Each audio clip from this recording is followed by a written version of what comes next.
All right, let's talk about something that could totally change the game for you when it comes to learning new skills. We're diving into the 1,000-hour rule. So have you ever had that feeling, you want to learn to code or maybe pick up a new language or get really good at making content, but the idea of becoming a real expert just seems huge, like impossibly huge? Yeah, you are definitely not alone. And that feeling, that intimidation, is exactly what we're going to tackle today. Okay, so what's the answer? It's something called the 1,000-hour rule. Now, you've probably heard of the 10,000-hour rule, right? Which honestly sounds so massive it can make you want to just give up before you even start. The real magic of the 1,000-hour rule is that it's a mental game changer. It takes mastery from this epic, lifelong quest and turns it into a project you can actually wrap your head around. The big idea is super simple. Put in about 1,000 hours of focused, conscious work, and you'll be more competent than most people in pretty much any field you choose. But 1,000 hours, that can still sound like a pretty big number, right? So what does that actually look like in your day-to-day life? Let's break it down and make this thing feel real, something you can actually touch. Okay, check this out. This is where it all clicks.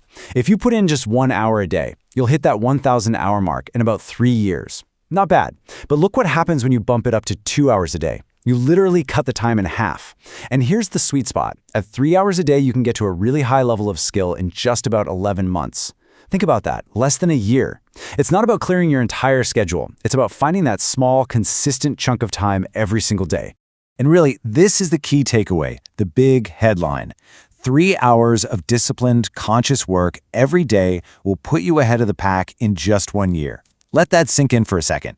In just 12 months from now, you could be playing in the big leagues, all because you committed to a manageable chunk of time each day. Okay, but here's a super important point. It's not just about punching a time clock, right? You can't just mindlessly put in the hours and expect magic to happen. It's the quality of that time that makes all the difference. So let's get into the blueprint for success. The 3 things that make every single one of those hours actually count. See, mastery isn't just about time. It's a whole process, and it has 3 main parts. First, you gotta get the fundamental knowledge. And I mean from good sources, no fluff, no junk. Then you have to actually apply it, because let's be real, knowledge you don't use is just trivia, right? You have to go from thinking about it to doing it. And finally, and this is maybe the most crucial part, you need feedback. You need a way to see where you're going wrong and fix it. That could be a mentor, it could be testing yourself, or just measuring what you're doing. If you're missing one of these 3 pieces, those hours just aren't going to be nearly as effective. So that brings up a good question. How do you actually structure your time? How do you make sure every hour is a good hour? Let's talk about some really effective ways to study. All right, these are the do's. This is what really works. First off, get specific with your goal. Don't just say, I want to learn video editing. No, say, I want to become a pro at color grading and DaVinci Resolve. See the difference? Then break up your work. Do these intense focus sessions, maybe 30 to 50 minutes long. This keeps you from burning out and keeps your concentration high. And here's a great tip. To really make something stick, you either have to teach it to someone else, which is the ultimate test, right? Or you have to go build something real with it. And now for the don'ts. These are the traps we all fall into. The biggest one, getting comfortable. Don't get stuck on a plateau where you're not pushing yourself anymore. And please, don't just watch hours of tutorials without ever doing anything. That's not practice, that's just entertainment. You have to apply what you're watching. Also, don't just wander aimlessly. Have a plan. Measure your progress. And a huge one, stop trying to learn 5 things at once. Spreading yourself too thin is a recipe for getting nowhere. Your focus, that's your superpower. Okay, so let's say you do all this. You put in the focused work, you use the right methods. What happens then? What's the payoff at the end of the road? What kind of skill level can you actually expect after 1,000 hours of this? While the results are pretty amazing, look at language learning.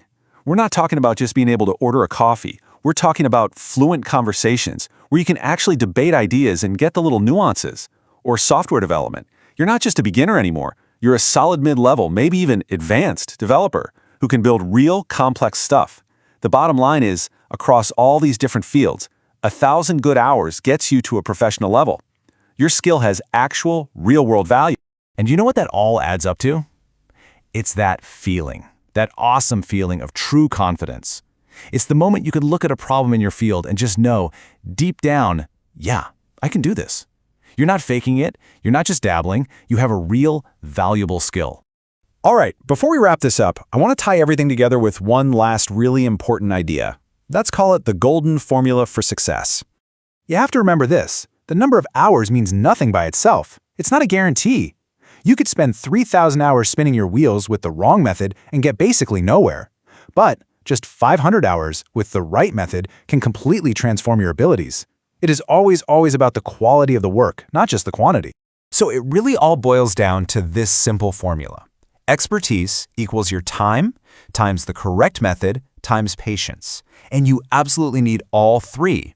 It's a multiplication problem, right? If any one of those is a 0, if you're impatient, if your method is wrong, or if you don't put in the time, the whole thing comes out to 0. It just doesn't work.